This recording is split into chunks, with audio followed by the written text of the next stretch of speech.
Bayan na yi posting ɗin yadda mutum zai iya amfani da split screen a Android, wani ɗan uwa ya nemi ƙarin bayani. So ni ma yanzu in za ka duba a wayana na buɗe ma wannan ainihin buttons ɗin guda uku da na ce ƙasa da suke fitowa a Android, wanda aka ɗaya a gefen hagu mai kama da play, sai ɗaya a tsakiya mai kama da cycle haka ko cycle, sai kuma square da yake gefe ta dama. So wannan square ɗin in dai ba ka canza settings ɗin ba, shine idan ka danna shi zai kawo ma applications ɗin da ka riga ka buɗe da.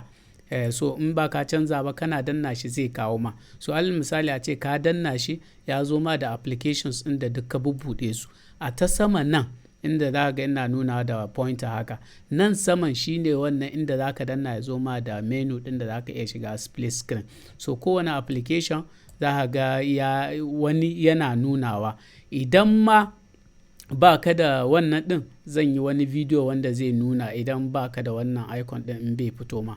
Zan yi wani video wanda za ka ga yadda za ka iya yi. So alal misali idan yana fito ma haka, ka danna kan shi zai nuna ma split abin na open in split screen. So sai ka danna open in split screen ɗin, kana buɗewa wannan application ɗin da ka danna a kan shi zai kasance sama. A ƙasa kuma sai ka zo ka buɗe wani application ɗin da kake ra'ayin ka buɗe.